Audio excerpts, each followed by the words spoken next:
Pertama-tama saya harus memanjatkan puji syukur kehadirat Allah Subhanahu wa taala yang telah memperkenankan saya pada malam hari ini dapat ikut menyaksikan pelantikan para pengurus Gerakan Pemuda Ansor wilayah Jawa Tengah. Mudah-mudahan sesuai dengan janji mereka dapat melaksanakan dengan penuh tanggung jawab baik kepada Allah maupun kepada umat, bangsa dan negara.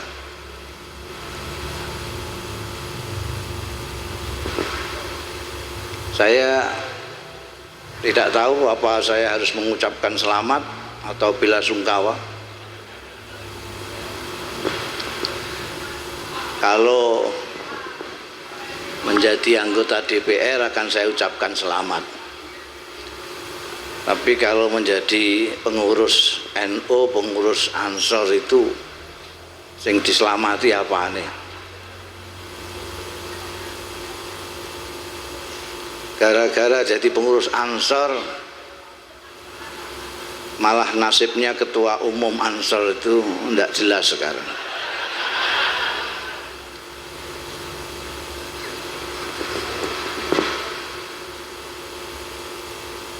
Malam ini saya diberi tugas untuk tausiah, mentausiahi tentu saja Gerakan Pemuda Ansor.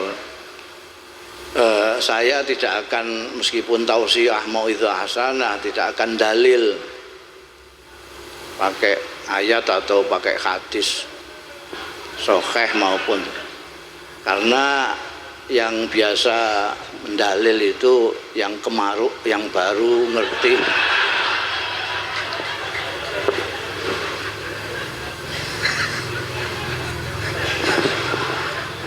Yang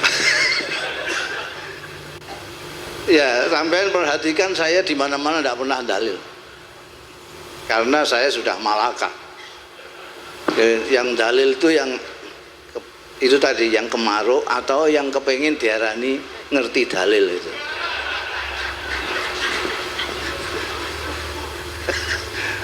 Alias nggak pede gitu.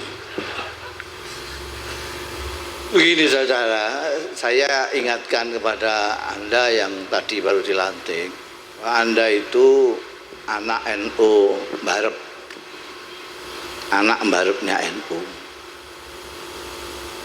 Anda tahu sendiri anak Mbarep, dan Anda harus tahu siapa bapak ibu sampean itu. NU itu seperti yang Anda ketahui adalah organisasinya kiai-kiai pesantren. Ini bisa Anda artikan sederhana bahwa NU itu organisasinya wong desa. Kan nggak ada pesantren di kota itu kecuali pesantren saya ini, Raudhatul Thalibin. Semua pesantren desa kabeh. Tebu Ireng desa, Lirboyo desa, Denanyar desa, Tambak Beras desa, Krapyak desa, semua desa. Saya sudah pernah mengatakan ketika diundang oleh Ansor Pusat, Ansor ini ya orang desa. Disampaikan jangan lupa desa. Makanya orang-orang sering-sering meledek bahwa kita itu adalah kaum tradisional. Artinya desa. Sekarang saja gaya kota kan sekarang saja. Masih ketok, desa ini saya ketok. Ini sudah jadi anggota DPR, sudah pimpinan pusat, tempatnya di Jakarta, ngerti di soto barang. Tapi ketoro, di sini saya ketoro. Gak iso didelikno blas. Pidato ini harus di sound system ini sudah dicoba mulai duhur tadi. Ya kalau di ini saya bolak-balik.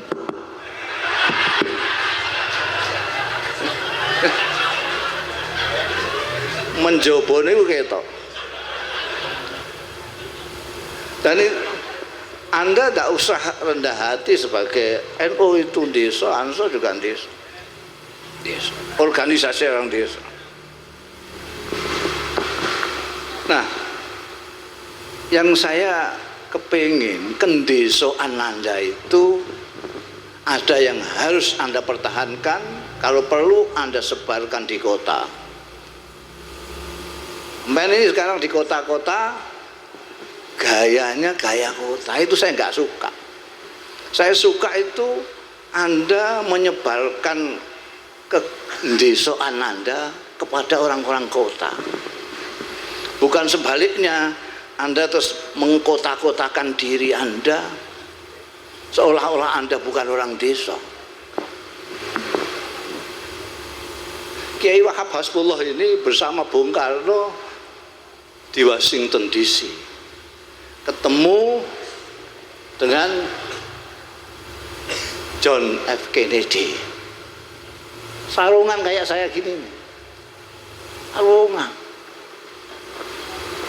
Dan Bung Karno bangga membawa Kiai Wahab Hasbullah, orang desa yang membawa kedesaannya kota. Apa yang saya maksud? Desanya itu yang dibakar. Anda perhatikan, kalau Anda bercermin kepada ajaran-ajaran Islam, ajaran Rasulullah Sallallahu Alaihi Wasallam, ini cerminnya Rasulullah. Sekarang Anda lihat, mana yang paling mirip dengan ajaran Rasulullah itu? Orang kotakah atau orang desa?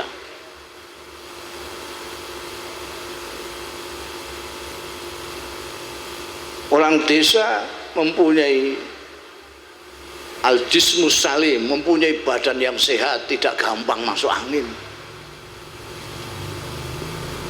Mereka setiap hari jegur sawah tanpa baju, tidak masuk angin. Mereka cuma makan di galengan pakai sambal dan ikan asin, tapi glegeennya itu sak desa loh. Glegeen ini tanda syukur. Mereka kalau glegeennya besar, syukurnya juga besar. Bandingkan dengan orang kota yang makannya satu porsi 250.000. Ini saya pernah ditraktir orang kota Anyar ini, sak piring 200.000. Orang kota makan ndak habis,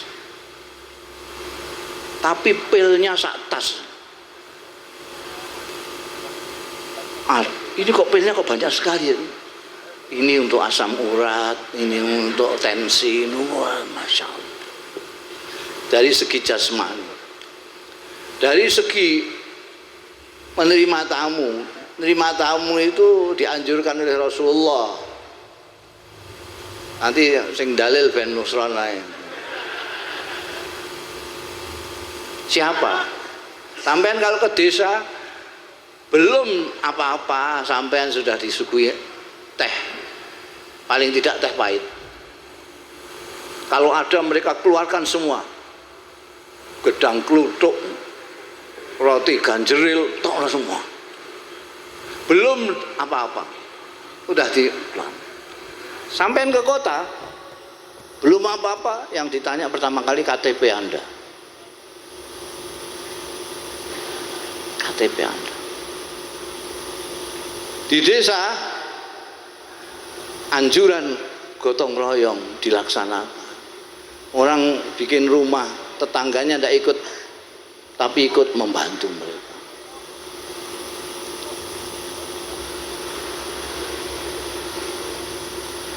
Orang desa hidup sederhana, tidak berlebih-lebihan, dan itu juga anjuran agama. Orang desa karena selalu bergelut dengan tanah dan air, mereka tidak pernah lupa dengan tanah airnya. Orang kota karena terlalu banyak kosmetik, lupa tanah airnya. Kiai-kiai pesantren Hadratus Syekh Hasyim Asy'ari, Kiai Wahab Hasbullah, Kiai Bisi Samsuri, Raden Asnawi dan seterusnya itu orang-orang desa yang tidak ngerti ya apa itu nasionalisme. Yang ngerti nasionalisme itu kan Nusron. Karena dia sarjana dari UI. Mereka tidak ngerti nasionalisme. Mereka bukan orang yang memahami isme-isme dari luar, tidak. Mereka sederhana sekali. Saya ini lahir di Indonesia, sujud di tanah Indonesia. Nanti kalau aku mati, dikebumikan di Indonesia, itu saja. Maka saya jangan diajak bicara soal kebangsaan. Saya orang Indonesia. Jadi orang NU itu kamu bicara soal kebangsaan itu mereka itu rumah.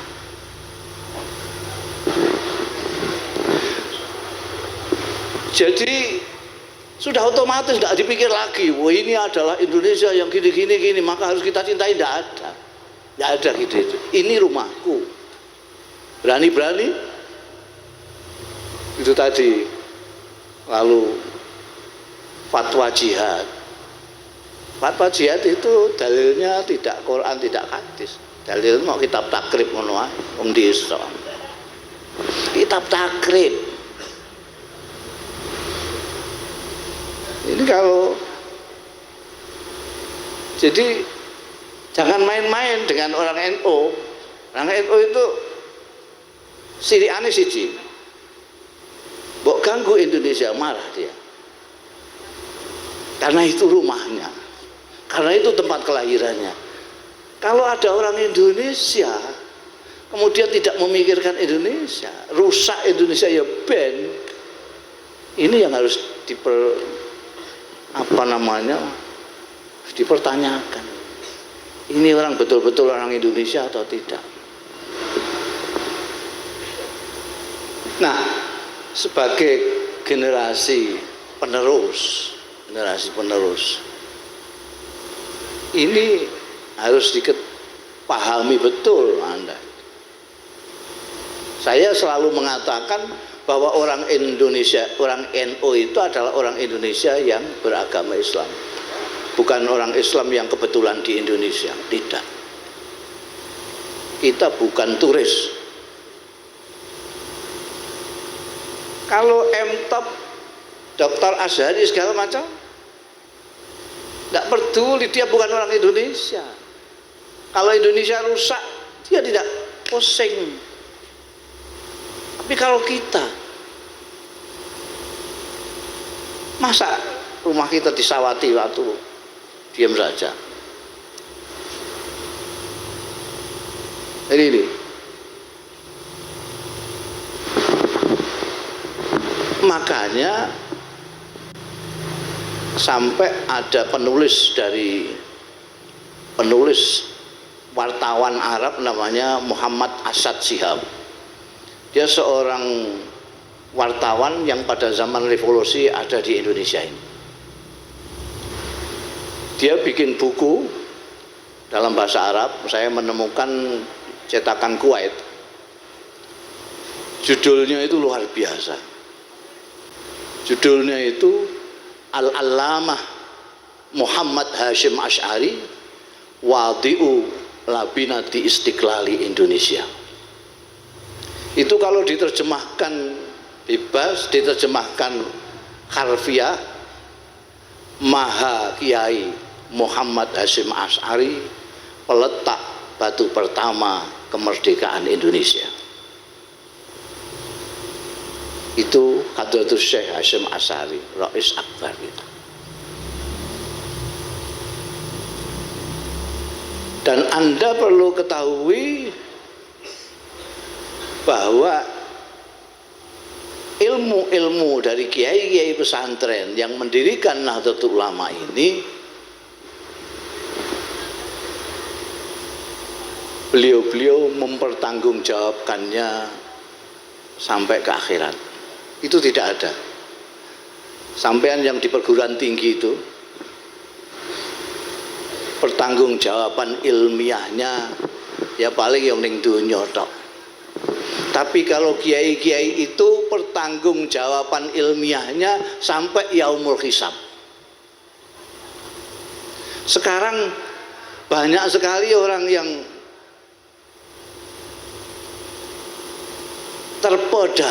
terperdaya oleh pencitraan.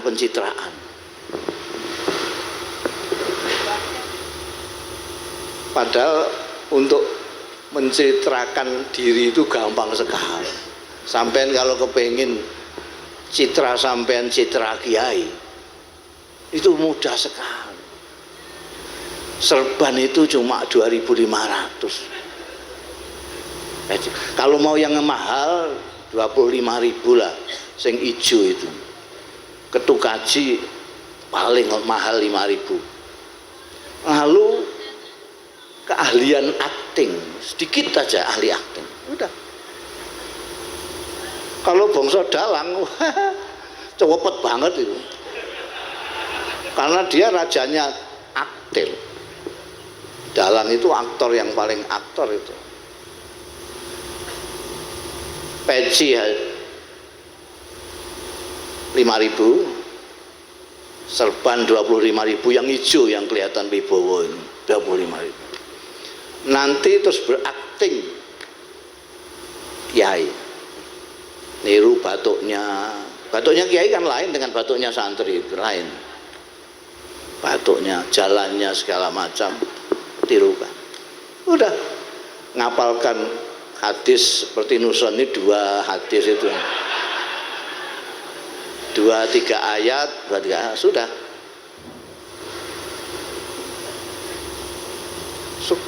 Jadi perbedaannya nanti ketika sudah diurus ilmunya itu, diurus ilmu. Sekarang kan banyak al ustad atau kiai-kiai yang wah dalil itu masya Allah. Rasulullah Shallallahu Alaihi Wasallam telah bersabda, saudara-saudara, man abdo ansar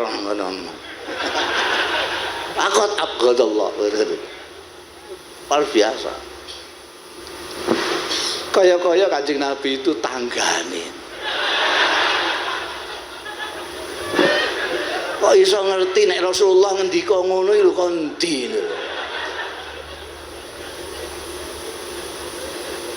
Kalau kiai-kiai ini, kiai-kiai pesantren, kiai-kiai yang betul-betul pendiri-pendiri NU ini, kalau Anda tanya dari mana Anda bisa mengatakan ini dawuhnya Rasulullah Shallallahu Alaihi Wasallam, mereka bisa menjelaskan dengan jelas. Tidak usah mereka lah, saya saja. Saya mengatakan innamal amalu binniyat. Nanti ditanya malaikat, dari mana kamu tahu? Kok kamu ngaji-ngaji bilang katanya itu dawuhnya Kanjeng Nabi. Saya dengar sendiri dari mulutnya guru saya, sekaligus ayah saya, Kiai Bisri Mustafa. Saya dengar sendiri dari guru saya, Kiai Ali Maksum. Saya dengar sendiri dari guru saya, Syekh Yasin Al-Fadani. Saya dengar sendiri dari guru saya, Syekh Abdul Halim Mahfud. Silahkan sampai kalau mau tanya sana. Nanti Kiai Bisri akan ditanya, kamu kok bisa memberitahu kepada Mustafa bahwa ini dawuhnya Kanjeng Nabi? Beliau akan menjawab, saya dari Syekh Umar Hamdan. Nanti Syekh Umar Hamdan akan ditanya, dari mana sampai bisa mengatakan kepada Kiai Bisri begini? Saya dari Syekh Faleh. Terus sampai nanti terakhir dari Amirul Mukminin Umar bin Khattab radhiyallahu anhu. Qala sami'tu Rasulullah sallallahu alaihi wasallam yaqul innamal a'malu binniyat wa innamal likulli imri'in ma nawa. Rasulullah dari mana? Dari malaikat Jibril. Malaikat Jibril dari mana? Dari Rabbul Izzah. bisa dipertanggungjawabkan secara ilmiah sampai yaumul hisab. Itu sebabnya sampean yang jadi pengurus minimal jangan tidak membaca muqaddimah qanun asasinya Hadratus Syekh Hasyim Asy'ari. Jangan tidak membaca muqaddimah qanun asasi. Satu. Nomor dua, jangan tidak membaca Khittah Nahdlatul Ulama. Itu penting itu untuk pengurus-pengurus. Mestinya ya semuanya, tapi yang paling utama adalah pengurus-pengurus ini supaya tahu mereka itu ngapain.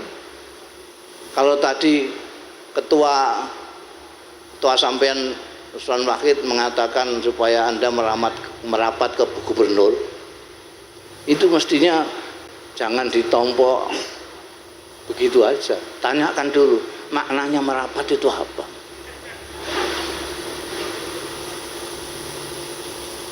Maknanya merapat itu apa?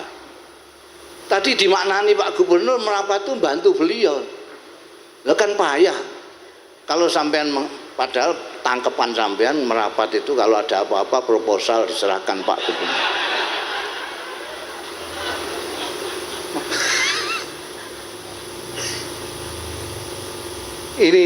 Ini terus terang ini meresahkan saya itu.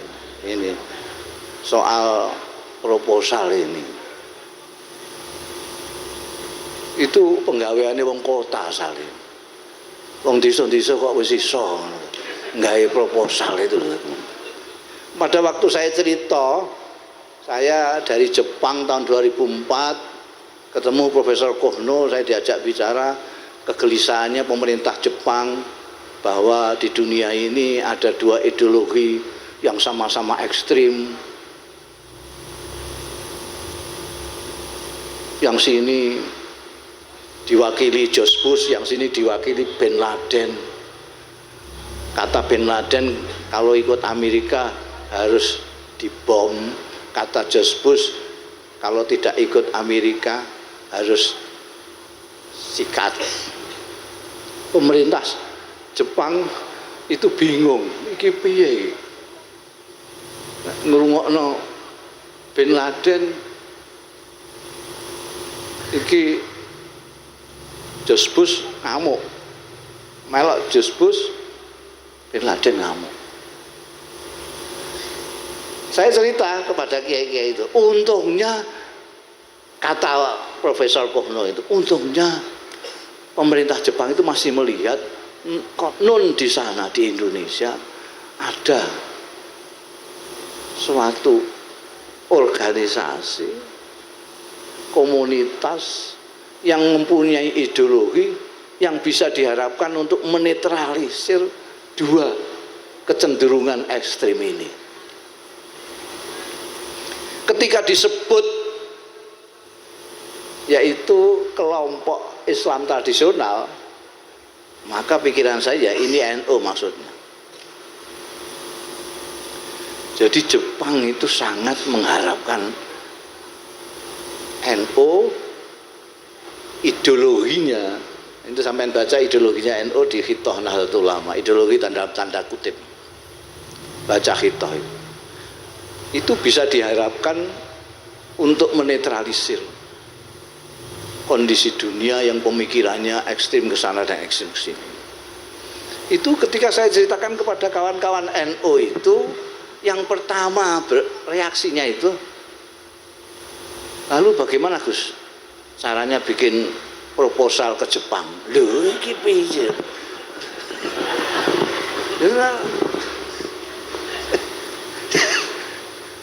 Jadi iku ning kene Gus pikirane proposal.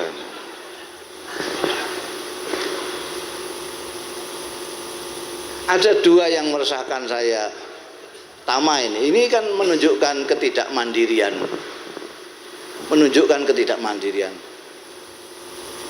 Pesantren sendiri itu sekarang sudah banyak yang tidak mandiri. Untuk tidak mengatakan hampir semua tidak mandiri.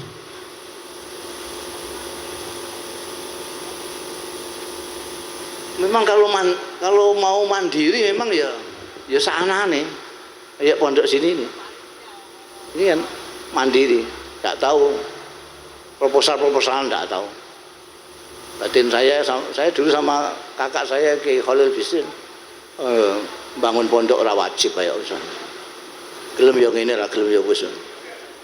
Wong akeh pondok sing apik ae kok ben mondok ning gone kono. Kita itu enggak. Sekarang ini ada ungkapan revolusi mental. Itu sebetulnya saya pertama kali yang mengeluarkan. Ya, Nus. Jadi kalau Pak Jokowi insya Allah pernah baca tulisan saya mungkin. Lalu kalau dituduh itu dari mana? Konspirasi Yahudi barang. Itu gombloh banget. Wong itu tulisan saya kok. Karena saya prihatin sekali. Saya nulis di Suara Merdeka dan di Jawa Pos itu tentang revolusi ini. Ini persis pertama kali reformasi. Saya mengatakan dengan bahasa yang ekstrim, kalau kepalanya orang Indonesia ini tidak dicopoti dulu, diganti kepala yang anyar, insya Allah sampai kiamat kurang 2 hari, Indonesia akan begini terus. Saya nulisnya begitu. Yang saya maksudkan kepala dicopot, karena kita sudah dirusak selama 32 tahun. Jadi kalau saya mau coba truk, piye kabare? Enak zamanku toh. Lah saya bilang ya mesti saja toh Pak. Wong dulu Soehartonya cuma sampean tok ya. Sekarang hampir semua Soeharto. Benar-benar gak rusak itu gimana? Rusak. Sekarang kiai pun itu sudah Soeharto.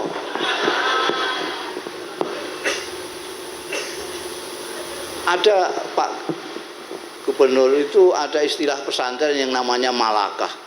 Ilmu yang malakah itu ilmu yang sudah tidak mikir dalil lagi. Jadi makanya saya tadi katakan kalau masih seneng dalil-dalil itu ilmunya durung malakah.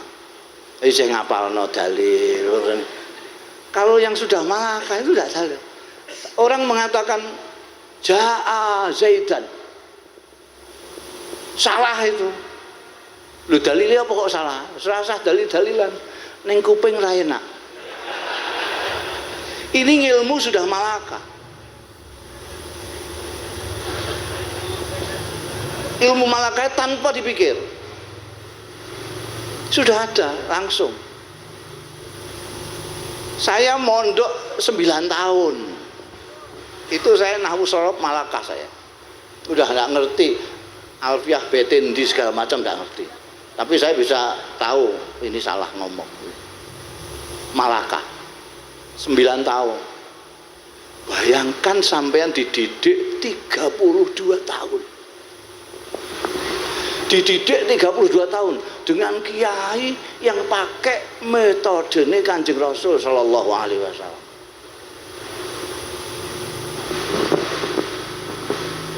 Kanjeng Rasul itu kalau ngajak, kalau didik, kalau ndakwahi dicontoni awake dhewe.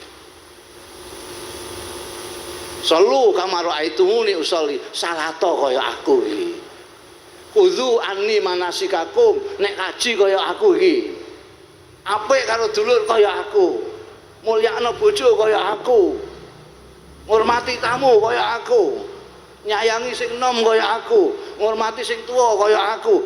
Semua contoh itu. Sementara banyak kiai tidak mengikuti metodenya Kanjeng Rasul yang katanya diwarisi ilmunya. Ini Kiai Soeharto itu, Pak. Pak Harto menggunakan metode itu. Pak Harto mengajak kita kaya, dicontohnya awake dhewe. Jadi usah ngaku tidak ngaku. Semua orang Indonesia kemudian kepengin sugih kabeh kaya Pak Harto. Itu masalah di Indonesia ini. Kenapa kelakuannya DPR kayak mau? Kenapa kelakuannya politikus begitu? Urus. Kenapa orang Indonesia kok berkelahi dengan orang Indonesia? Kok orang Indonesia dengan orang Indonesia? Orang Islam dengan orang Islam. Oh, kok orang Islam karo orang Islam? Wong NU karo wong NU. Sampai nusut kenapa kok mereka tukaran? Apa oyok-oyokan swarga? Apa rebutan swarga mereka?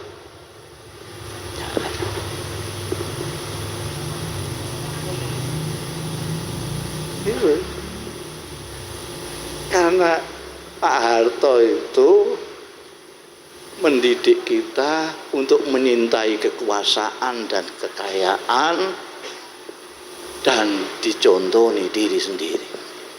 Beliau mencontoni tidak main-main, kuasa sampai 32 tahun. Ayah luar biasa. Jadi bayangan orang Indonesia itu, wah, kalau tidak berkuasa kaya. Dan itulah sekarang yang sedang berkuasa di Indonesia. Jadi ada yang bilang wong sugih iki dina ning Indonesia itu, wah, terhormat banget. Sapa sing orang munduk-munduk ning gone wong sugih? Kiai sing dolal dalil iku nglesot ning ngarepe wong sugih.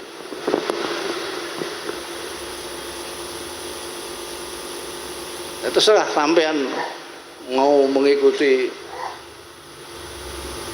pendidikannya Pak Harto apa kembali pada pendidikannya Hadratus Syekh Hasyim Asy'ari. Saya dulu sudah pernah nantang Pak Nusron ini, ketua sampean ini. Berani enggak gerakan pemuda Ansor mempelopori gerakan hidup sederhana? Kalau tidak dilawan dengan gerakan hidup sederhana, kiamat kurang 2 hari akan tetap begini aja. Percaya. Waktu itu Pak Nusron gembor sanggup itu, mbah sanggup tenan mbah ora.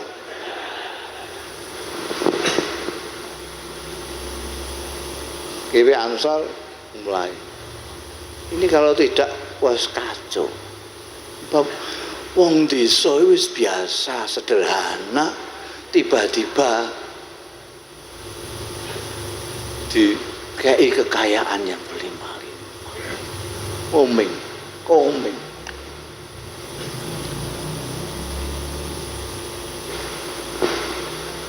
Nanti ini kalau saya bicara Nahdlatul Ulama kemana-mana saya ini, ya Allah. Konon kabarnya Nahdlatul Ulama ini warganya menurut survei terakhir 60 juta. 60 juta. Berarti itu 3 kali lipat penduduk Saudi Arabia. Mungkin 4 kali lipat penduduk Australia. Kuat di NU itu. Tapi kenapa kok suaranya kok kalah kalau FPI? Yang berapa gelintir aja. NU seolah-olah kok wujuduhu keadamihi.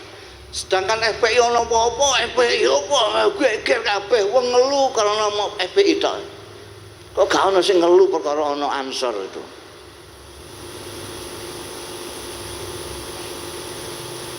Ini tadi sudah dibilang sama ketua umum sampean bahwa Ansor ini nanti yang akan menggantikan NU masa depan. Saya tidak ingin NU masa yang akan datang adalah fotokopi NU sekarang. Berarti Anda tidak berhasil. Ketika baru saja terpilih menjadi ketua Ansor di Surabaya, saya sudah ngomong kalau dia masih ingat, kamu akan berhasil kalau sampai bisa menjadikan Ansor sebagai kader untuk NU masa datang. NU itu masalahnya ini, besar tapi gajah kertas. Gajah kertas. Tidak ada yang memahami tentang kebesaran NU kecuali orang di luar NU. Yang di dalam NU ya gak sadar itu. Gak sadar kebesarannya itu. Saya kemarin di Muslimat ngomong, di PBNU saya ngomong. Saya ngimpi 60 juta ini kalau betul-betul organisasi yang tenanan, yang organisatoris. Terus saya bukan Rois Am, PLT, saya kayak Pak Hafid ini. PLT. Saya ngomong instruksi kepada seluruh warga NU dimanapun berada.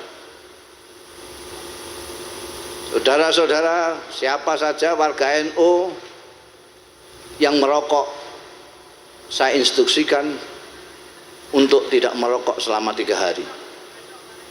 Uang rokoknya diserahkan kepada ranting masing-masing. Silakan sampai hitung. Kira-kira dapat berapa itu ranting-ranting itu.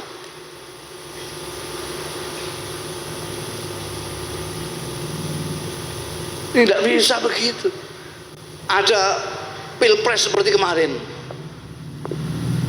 Itu mestinya kalau yang seperti saya bayangkan NU itu organisasi yang betul-betul organisatoris, itu yang galau calon-calon. Yang galau calon. Ini NU suaranya 60 juta kok nggak ngomong apa-apa. Galau mereka. Mereka milih saya apa tidak? Galau. Kalau sekarang kan enggak. Calonnya enggak galau, kita yang galau. NU yang galau.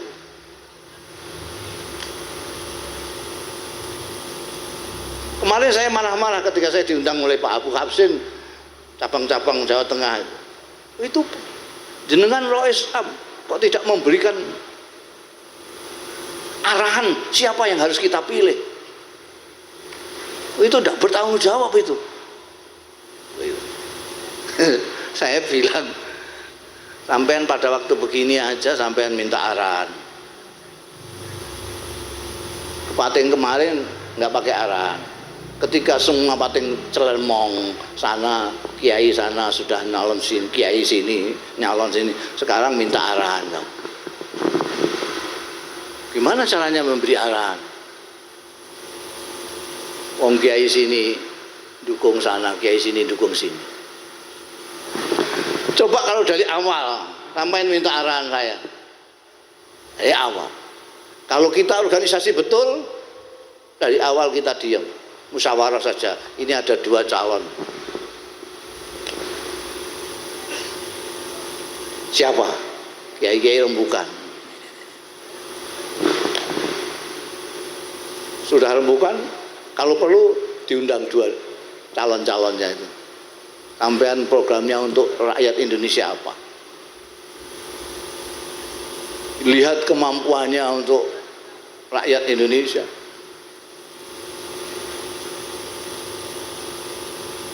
Setelah itu kita musyawarahkan lagi. Kalau sudah bulat, pakai istikharah segala macam, kita undang calon yang kita pilih. Anda betul komitmen Anda kepada Indonesia, kepada bangsa Indonesia, kepada rakyat Indonesia? Betul. Tidak usah tanda tangan, salaman semua sama kiai-kiai. Kalau sampai-sampai melanggar janji, kualat saya tidak tahu. Kualat itu. Kualat.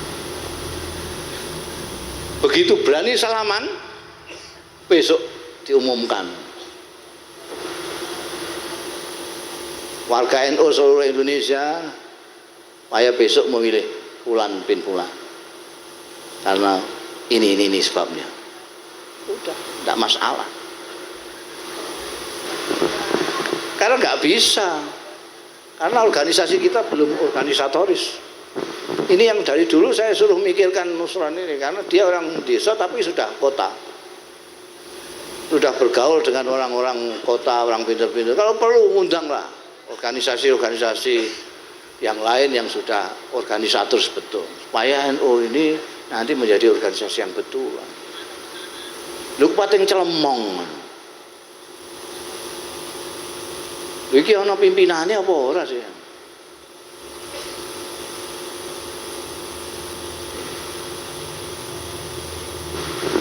Kalau saya ngomong soal NU nanti bisa stres, ayah. Jadi udah itu sekarang saya tanya lagi ini pengurus-pengurus wilayah yang baru, sampean sanggup enggak menjadi pelopor gerakan hidup sederhana? Aku tak ditanya loh. Menurut saya Pak Ganjar ini tidak bisa. Yang melawan ini adalah hidup sederhana ya. Kehidupan berlebih-lebihan harus dilawan dengan kehidupan sederhana. Itu berlebih-lebihan. Lu mosok perkara 5 tahun yang ngantek kayak ngono polahe. Itu kan berlebih-lebihan ya. Itu kalau permainan tinju, pada lihat tinju enggak? Meskipun gebuk-gebukan enggak karu-karuan, kalau selesai itu rangkulan. Meskipun yang satu diangkat tangannya, yang satu tidak, itu rangkulan mereka. Itu sportivitas. Kenapa enggak bisa begitu? Karena berlebih-lebihan memandang kekuasaan. Dianggap biasa saja kekuasaan, kuasa ya syukur, enggak ya wis.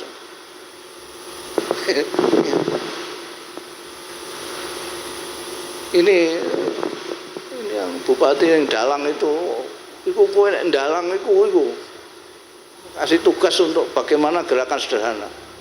Sapa sederhana puno kawan sederhana kabeh. Sing ompak-ompakan iku Kurawa. Wah. Iya. Dan itu digaungkan di mana-mana dan ini ono dalile. Aku dalile takok Nusron. Aku sama. Sudah 1 jam. Mohon maaf Pak Ganjar, saya mumpung ketemu generasi kader-kader ini, saya menjadi bersemangat.